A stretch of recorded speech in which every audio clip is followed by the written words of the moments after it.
যেন কেউ জানায়। ভারত মাতা কি। পতাকা নাড়ানো হয়ে গেছে, মোদিজি এলে পরে পতাকা সবাই নাড়াবেন। এবার পতাকাটা কোলে রাখুন। শুধু একটা আগ্রহ আছে, পতাকা নিজের পতাকা দেখে নেবেন। আমি যখন ভিডিওতে দেখছিলাম এক দুজনের মনে হয় সবুজটা উপরে হয়ে গেছে, সেটাকে ঠিক করে নেবেন। এবার দু হাত তুলে বজরংবলীর মতো মুষ্টি করে বলুন ভারত মাতা কি। মহান দেশের মহান নেতা নরেন্দ্র মোদী জিন্দাবাদ, নরেন্দ্র মোদী জিন্দাবাদ, জেপি নাড্ডা জিন্দাবাদ, নীতিন নবীন জিন্দাবাদ, অমিত শাহ জিন্দাবাদ। ভারত মাতা কি, ভারত মাতা কি। আর নদিয়ার মানুষকে, নদিয়া জেলার মানুষ এখানে মোটামুটি সবাই আছেন তো? আমরা সেই পবিত্র ভূমির মাটির মানুষ, সেই মাটি যে মাটি শ্রী চৈতন্য মহাপ্রভুর মতো মানুষকে জন্ম দিয়েছে। আমরা যারা বাধা দেয় হরিনাম সংকীর্তন করতে, তাদের বাড়ির সামনে গিয়ে খোলকর্তাল নিয়ে হরি কীর্তন করি, কি করি কিনা? শ্রী চৈতন্য মহাপ্রভু দেখিয়ে গেছে। তা আমাদের পশ্চিমবঙ্গে কিছু আছে যারা রাম নাম শুনলে পরে যাদের ভেতরটা জ্বলে, তাদেরকে একবার জোরে শুনিয়ে দিন, জয় শ্রীরাম, জয় জয় শ্রীরাম, জয় জয় শ্রীরাম। আজকে এই তাহেরপুরের নেতাজি পার্কের মাঠে আজকে এই মাননীয় প্রধানমন্ত্রীর 26-এর প্রাক্কালে দ্বিতীয় ফেজে যে উনি সভা শুরু করতে চলেছেন, রানাঘাট লোকসভার অন্তর্গত এই তাহেরপুরের নেতাজি পার্কের ময়দানে এখানে উপস্থিত আছেন আমাদের সম্মানীয় মন্ত্রী মাননীয় শ্রী শান্তনু ঠাকুর মহাশয়, উপস্থিত আছেন আমাদের মঙ্গল পাণ্ডেজি যিনি আমাদের রাজ্যের প্রভারী, বিহারের মন্ত্রী মাননীয় মন্ত্রী, উপস্থিত সাংসদ জগন্নাথ সরকার যিনি স্থানীয় সাংসদ, উপস্থিত আমাদের এমএলএ ভাইয়েরা, বন্ধুরা, দাদারা, আমাদের জেলা সভাপতিগণ, বিশেষত দক্ষিণ নদিয়ার জেলা সভাপতি অপর্ণা নন্দী মহাশয় সহ উত্তর নদিয়ার সভাপতি, মুর্শিদাবাদে উত্তরের সভাপতি এবং অন্যান্য রাজ্য নেতৃত্ব সবাই আছে। সবার নাম আমি নিচ্ছি না, কারণ মাননীয় প্রধানমন্ত্রী আর কিছুক্ষণের মধ্যেই আমাদের মাঝে উপস্থিত হবেন। তাকে আমরা, উনি আমাদের মাঝে এলে জোরে হাততালি দিয়ে এবং পতাকা দেখিয়ে তাকে আমরা স্বাগত জানাবো। মাননীয় প্রধানমন্ত্রী আমাদের কাছে এমন একটি মুহূর্তের মধ্যে আসতে চলেছেন। পশ্চিমবঙ্গ এমন একটা সময়ের মধ্যে দিয়ে যাচ্ছে, যে সময় আমাদেরকে মনে করাতে বাধ্য করাচ্ছে যে আমরা বাংলাদেশে দেখতে পাচ্ছি হিন্দু হওয়ার অপরাধে দীপু দাসকে কিভাবে জ্যান্ত পুড়িয়ে মারা হলো, আর মুর্শিদাবাদে হিন্দু হওয়ার অপরাধে শুধুমাত্র চন্দন দাস আর হরগোবিন্দ দাসকে পুড়িয়ে তাদেরকে বাড়ির সামনে কুপিয়ে মারা হলো।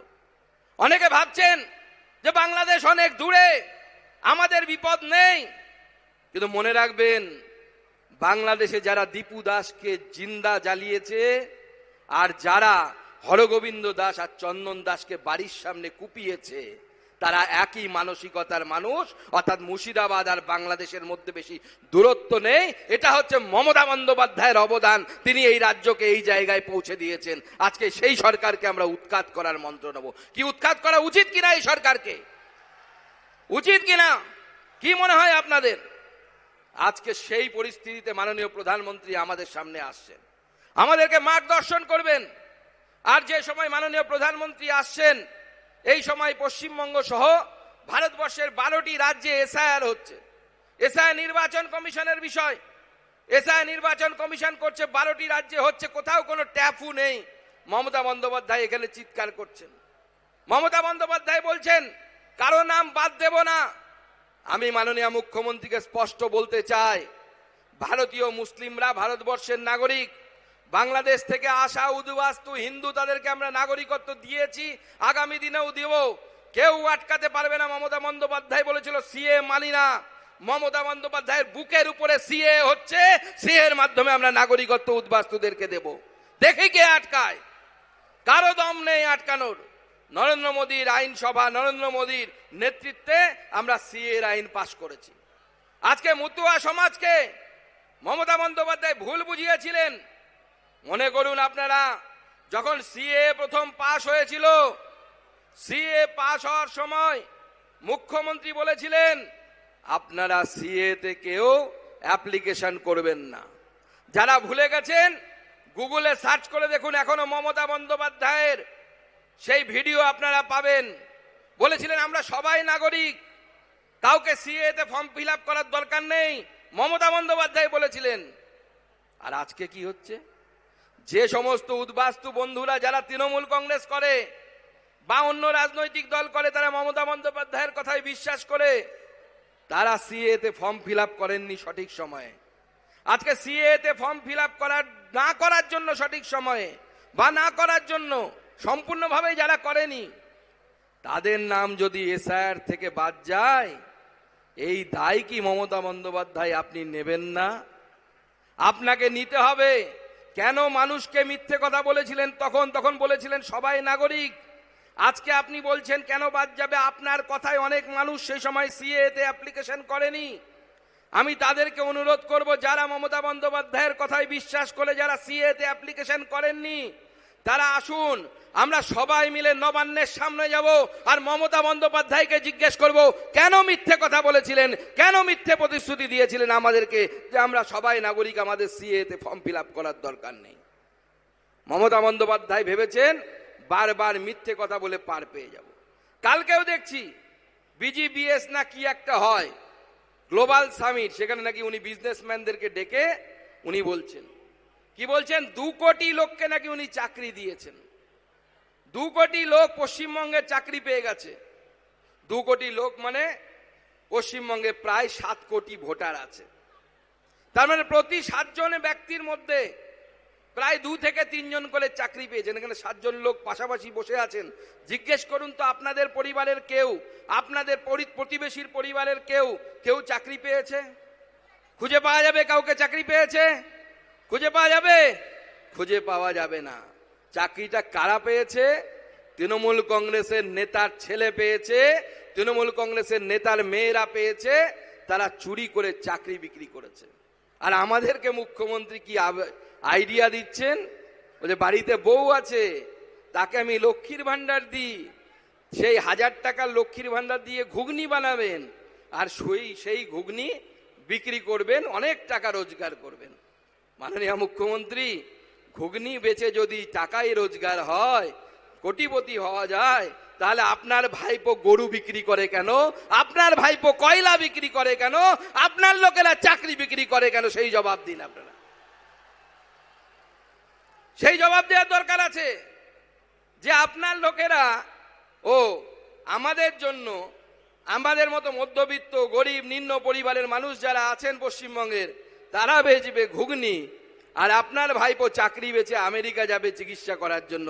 দিদি, এটা চলতে পারে না, এটা চলতে পারে না।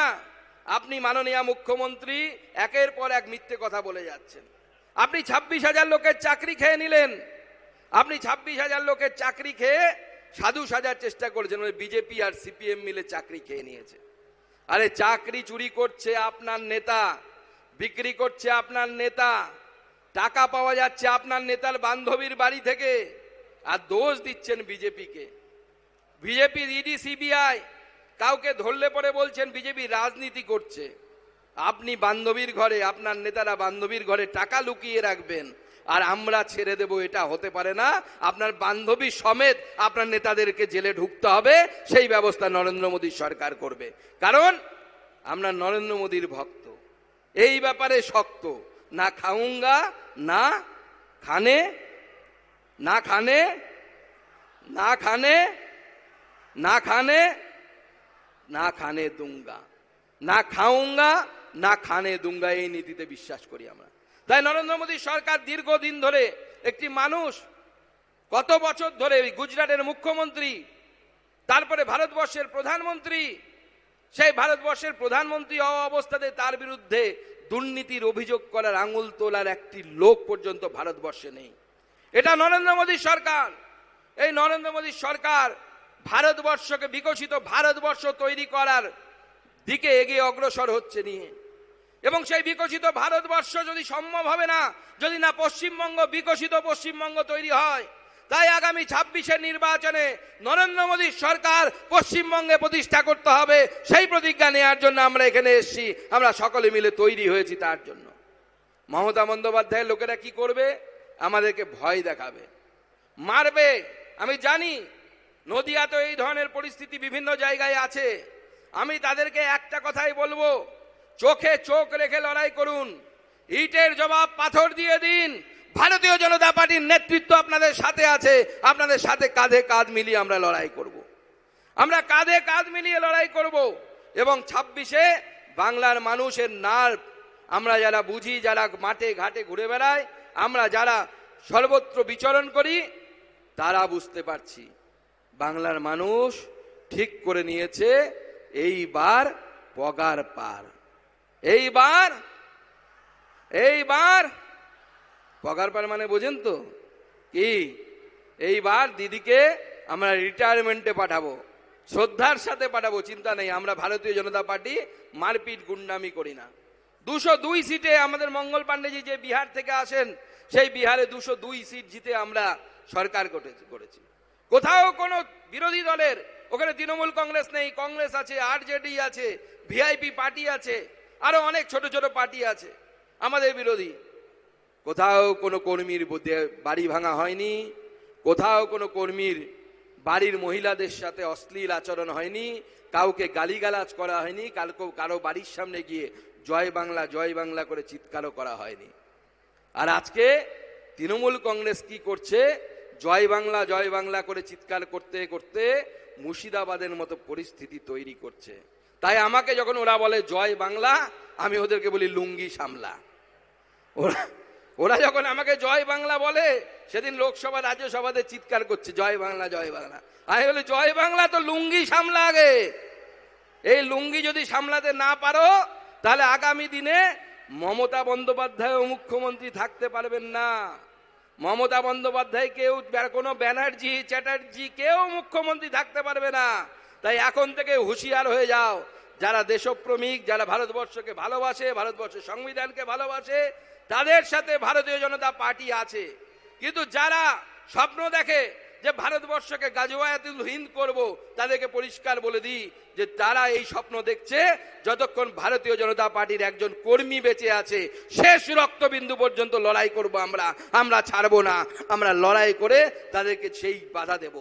কারণ এই ভারতবর্ষ, এই পশ্চিমবঙ্গ আপনাদের ইতিহাসকে ভুলিয়ে দেওয়া হয়েছে। 1946 সালে গোটা পশ্চিমবঙ্গ সহ ভারতবর্ষে ভোট হয়েছিল। কিসে ভোট ছিল? গণপরিষদ গঠনের জন্য। সেখানে মুসলিম লীগ আলাদা প্রার্থী দিয়েছিল, কংগ্রেস প্রার্থী দিয়েছিল সেকুলার পার্টি হিসেবে, ধর্মনিরপেক্ষ পার্টি হিসেবে। পশ্চিমবঙ্গের প্রত্যেকটি জায়গায় প্রায় ১৩খানা মুসলিম বহুল সিট ছিল। পশ্চিমবঙ্গ বলতে তখনকার বঙ্গ, অর্থাৎ পূর্ববঙ্গ এবং পশ্চিমবঙ্গ মিলে সমস্ত জায়গায় 90%-এর বেশি জায়গায় মুসলিম লীগ তারা জিতেছিল। আজকে তৃণমূল কংগ্রেস আমাদেরকে সেকুলারিজমের গল্প শোনাচ্ছে, সিপিএম আমাদেরকে সেকুলারিজমের গল্প শোনায়, ছাগলের তৃতীয় সন্তান। আমার প্রশ্ন, পাকিস্তানে কেন সেকুলারিজম নেই? কেন বহুদলীয় গণতান্ত্রিক ব্যবস্থা নেই? বাংলাদেশে কেন নেই? কারণ ভারতবর্ষে আছে, যতক্ষণ ভারতবর্ষে হিন্দু সংখ্যাগরিষ্ঠতা থাকবে ততক্ষণ এখানে সেকুলারিজম থাকবে, নচেত এখানে সেকুলারিজম থাকবে না। অন্য কোনো মামার বাড়ির আবদার চলে না। যতক্ষণ পর্যন্ত হিন্দু এখানে সংখ্যাগরিষ্ঠ থাকবে ততক্ষণ পর্যন্ত এখানে সংবিধান চলবে, এখানে গণতন্ত্র চলবে, এখানে সমস্ত কিছু থাকবে। হিন্দু যেখানে নেই সেখানে দেখুন গণতন্ত্র নেই, সেকুলারিজম নেই, প্লুরালিজম নেই, কোনো কিচ্ছু নেই। শুধুমাত্র সেখানে হিংসা আর হিংসা আছে। আজকে বাংলাদেশের ঘটনা আমাদের বুক কাঁপিয়ে দিচ্ছে। বাংলাদেশের একজন নিরীহ হিন্দু দীপু দাস, তাকে ইসলাম অবমাননার দায়ে তাকে পিটিয়ে মেরে গাছের সাথে ফাঁসিতে ঝুলিয়ে আগুন ধরিয়ে দেওয়া হলো। যখন সে হয়তো আগুন ধরানো হচ্ছিল তখন হয়তো জীবিত ছিল, প্রাণটা তার মধ্যে ছিল। আজকে এখানে প্রচুর উদ্বাস্তু সমাজের মানুষ আছেন, আমারও পূর্বপুরুষ। 1947 সালে আমার ঠাকুরদা বাংলাদেশ থেকে, বগুড়া থেকে, ওপার থেকে পালিয়ে আসতে বাধ্য হয়।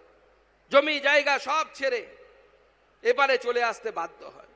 আজকে ভাবুন সেই পরিবারগুলোর কথা, যারা 1 কোটি হিন্দু এখনো বাংলাদেশে থেকে গেছে। আজকে তাদের জন্য আমাদের মনে দুঃখ হয়। কিন্তু আলাদা দেশ, আমাদের কিছু করার নেই। আমরা তাদের সাথে আছি, পাশে আছি, আমরা তাদেরকে সাপোর্ট দিচ্ছি। আর আজকে যারা এই সাম্প্রদায়িক শক্তিকে এই পশ্চিমবঙ্গের মাটিতে যারা জীবিত করার চেষ্টা করছে, পুনর্জীবিত করার চেষ্টা করছে, তাদের বিরুদ্ধে যদি আমরা না লড়ি, আগামী দিনে বাংলাদেশে যে ঘটনা ঘটেছে সেই ঘটনা আমাদের সাথে ঘটবে। অলরেডি মুর্শিদাবাদে আপনারা দেখতে পাচ্ছেন বাবরি মসজিদ তৈরি হচ্ছে।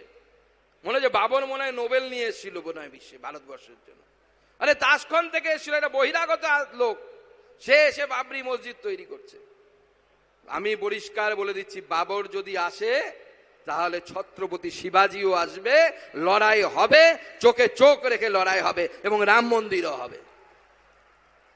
আমরা লড়বো, অত সহজ নয়। আমার পূর্বপুরুষ লড়েছিল, সেই জন্য আমার নামের পাশে মজুমদার আছে। কারো পূর্বপুরুষ লড়েছিল, তার জন্য তাদের নামের পাশে ঠাকুর আছে, বিশ্বাস আছে। আমাদের পূর্বপুরুষ লড়েছিল, আমরা লড়বো, এবং সেই লড়াই করে পশ্চিমবঙ্গকে রক্ষা করা, যে পশ্চিমবঙ্গকে সোনার বাংলা দেখানোর স্বপ্ন মাননীয় প্রধানমন্ত্রী দেখেছেন, সেই প্রধানমন্ত্রীর নেতৃত্বে আমরা সোনার বাংলা বানাবো। 3200 কোটি টাকার প্রজেক্ট আজকে মাননীয় প্রধানমন্ত্রী এখান থেকে উদ্বোধন করতে চলেছেন। গোটা ভারতবর্ষের বিভিন্ন জায়গায় বড় বড় রাস্তা তৈরি হয়ে যাচ্ছে। পশ্চিমবঙ্গে ন্যাশনাল হাইওয়ে 34 বারাসত থেকে শুরু করে বড়জাগুলি কিছুতেই হচ্ছিল না। কারণ কি? অ্যাপিজমেন্ট পলিটিক্স, সব জায়গায় অ্যাপিজমেন্ট পলিটিক্স। মুখ্যমন্ত্রী কি বলেন? যে গরু দুধ দেয় তার লাথি খাওয়া ভালো। মুখ্যমন্ত্রীর সমস্যা হচ্ছে দুধ বা ক্ষীর সেটা আপনি খাচ্ছেন, আপনার পরিবার খাচ্ছে, আপনার দলের লোকেরা খাচ্ছে। লাথিটা আমরা খাচ্ছি, সাধারণ মানুষ খাচ্ছি, হিন্দুরা খাচ্ছি। আমরা লাথি খাওয়ার জন্য আসিনি। লাথি যদি আমাদের মারার ব্যবস্থা হয়, আমরা পাল্টা লাথি মারার ব্যবস্থা করব। সেই ক্ষমতা ভারতীয় জনতা পার্টির আছে, ভারতীয় জনতা পার্টি সেই নিয়ে লড়াই করবে। তাই বন্ধুগণ, আর বেশি সময় নেই। মাননীয় প্রধানমন্ত্রী আর কিছুক্ষণের মধ্যেই আমাদের মাঝে উপস্থিত হবেন। আপনারা বহু দূর দূরান্ত থেকে এসেছেন।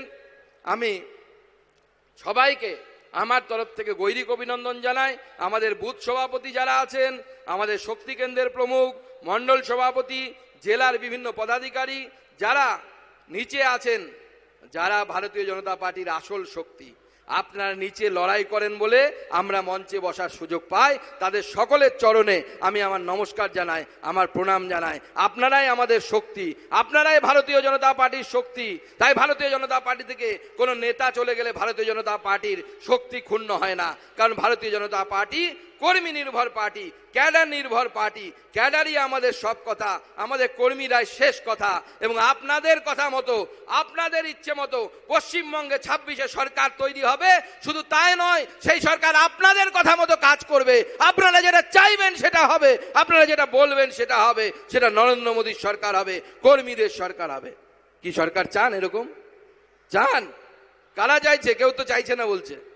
চান? চান? তাহলে ভালো করে বলতে হবে। মাননীয় প্রধানমন্ত্রী হয়তো রওনা হয়েছেন, আমি জানি না, এখন আপডেট নিতে পারিনি।